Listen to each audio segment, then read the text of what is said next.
Welcome back, tubers. So, the topic today is a rough one.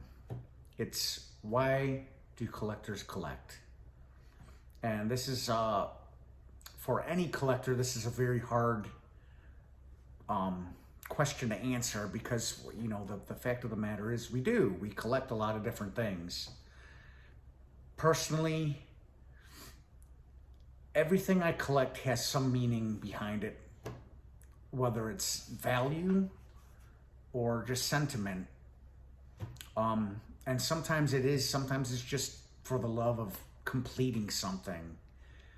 I guess if you really trace it back, even ancient hunter-gatherers, once they became successful, they started enjoying what they did so much. They would produce or collect or make things that were kind of useless. For example, there was a tool that ancient hunter-gatherers used. It was almost like a cross between a hatchet and an axe. It was called an adze. And, once these hunter-gatherers started becoming more successful, they would trade them among each other. And because, back then they didn't have a system of they didn't have a monetary system set in place, so they used a system called barter, which is it's basically just trading. But people were proud of the adzes that they had made, so sometimes they'd have a collection of ones, and they would build ones that you obviously couldn't use for digging or hunting or gathering or anything useful. They were just very nicely displayed, and they looked nice. So collecting is nothing new. I don't know if there's a coding in our genes that gets us to do it, but it has been done even back in when we were cavemen and when we were basic primitive hunter and gatherers. So it's something to be proud of, and I think anybody that collects anything, I feel like it's always gonna it's not necessarily a cheap way of satisfaction either, because building a collection is not easy. And any collector will tell you that. It has a lot of downsides. There's times when, you are so in the zone hunting for something that you're trying to collect that, you might let yourself go a little bit. That happens to a lot of collectors. It's happened to me. It's happened to, that's why some of them that are like stuck on collecting, they can't get away from it, you can totally see them sacrificing their own personal well-being sometimes, going after what they're looking for in that collection. That being said, one of the sad things about collecting, and one of the consequential things of collecting is you end up gathering stuff. And like I said in one of my previous videos, it's borderline respectable collection versus just detrimental hoarding. And that's where you have to figure out on your own what I call is collect worthy. You have to be able to figure out, well, do I really need this, and what good is it doing me? Now, obviously, this is hard for anybody to state too, because everybody's got to have something. I don't care who you are. Everybody has something that they do.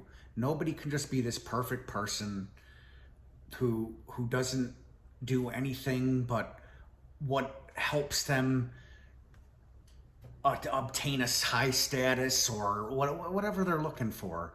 You got to have something just for you. And that's another thing about collection is usually about. Collections aren't always about somebody else. They're just about you. And I know people are like, oh, well, this is selfish. Not necessarily. A lot of people that I do know that collect, they actually collect because they're like, well, I can go to McDonald's and spend money on crap I don't need to be eating, or I can save that money and buy something that I have to show for. And again, it's, this is the trap you're always constantly in, because sometimes you think something's going to be of value when it ends up being crap. You can't help that.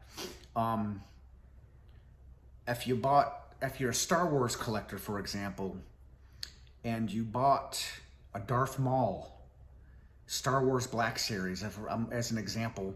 If you're familiar with this is one of those figures that's highly valued.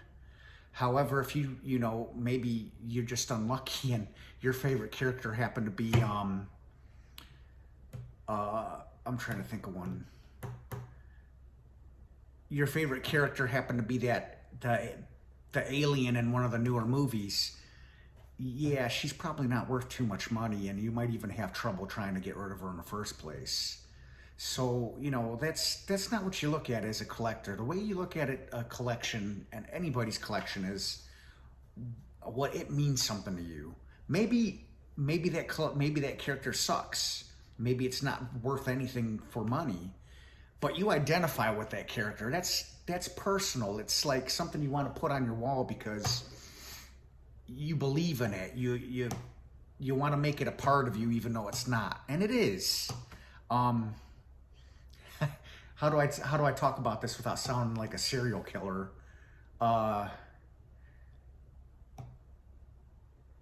You can technically make anything a part of your identity without being gross or sick about it. As a matter of fact, I think people that have obscure collections are actually just more honest people. What you see is what you get with these people. They're not people that collect coins. They're not freaks. You know, they like something very simple. They see it. Maybe it doesn't have a value, but, you know, maybe it's just because it shines the right way. Maybe they like the idea that, you know, it was the first coin that had Sacagawea on it, and maybe the value's only 10 cents more than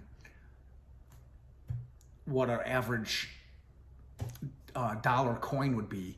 But for them, they identify with it. They think it's cool. They like Sacagawea. They like the fact that she was such a prominent person in history. Maybe. Anyway, bottom line is there's no real reason to look down on anybody that collects anything. I think people are collectors naturally. They just do it. They do it because they do it because they do it. That was the first reason I wanted a job. It wasn't because I wanted money to go out and party. I didn't want money because I wanted to go out and do drugs. I went out because I wanted to start building a collection of DVDs at the time. DVDs were a big thing, and I thought owning your own media was a big deal. I was like, wow, this is cool.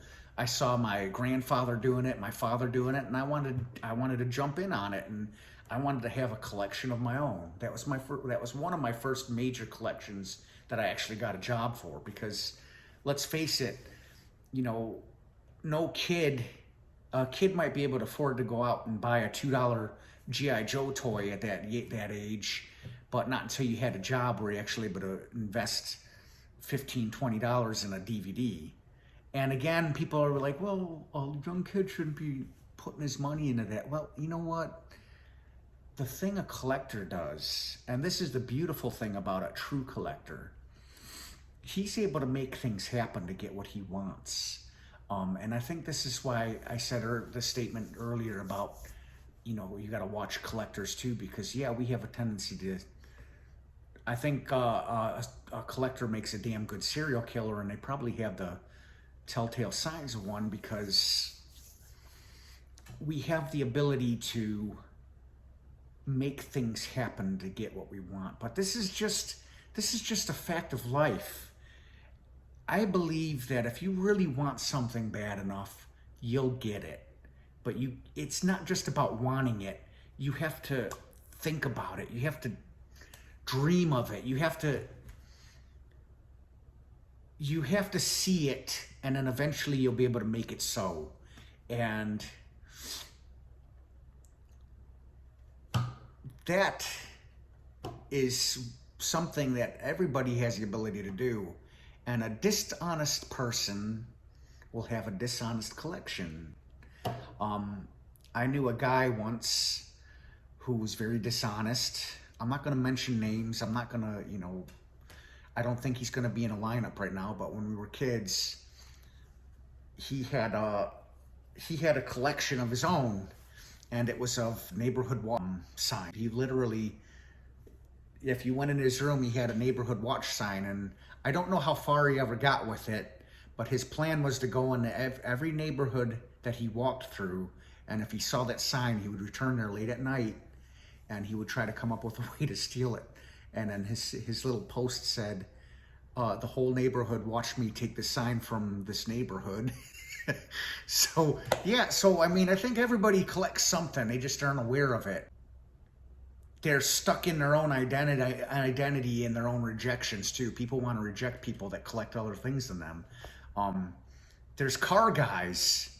Car guys are just as much as collectors as anybody else. Some of them are true collectors in the sense that they don't just have a car that they love. They might have a collection of cars, or they have a collection of cars or model cars. But don't let them fool you. They're collectors too. Maybe they just have one car and they put all their eggs into one basket with it. Maybe they're fixing it up. Maybe they're, doing something else with it. Fear people that don't have an apparent collection. People that don't show off an apparent collection. Those are the people you got to be afraid of, because they're collecting something, but what is it? If it's a guy and he's flirtatious, maybe he's got a collection of phone numbers. Did you ever think of that? Probably not. Maybe he's a serial killer. Maybe he doesn't have any apparent obvious collections because he's hiding something in that closet of his. Maybe it's a collection of shoes with somebody's foot still in them. You got to watch out for people like that. As a matter of fact, people that don't have collections are always the first people I'm afraid of. Well, anyway, I hope you enjoyed this little thought of ours. If you liked it, I thank you, and I really hope you come back, like and subscribe, and stick with me. Maybe this was boring, but I promise it's gonna get better. I'm just getting fired up, and after a little while, I'm coming out guns blaring. So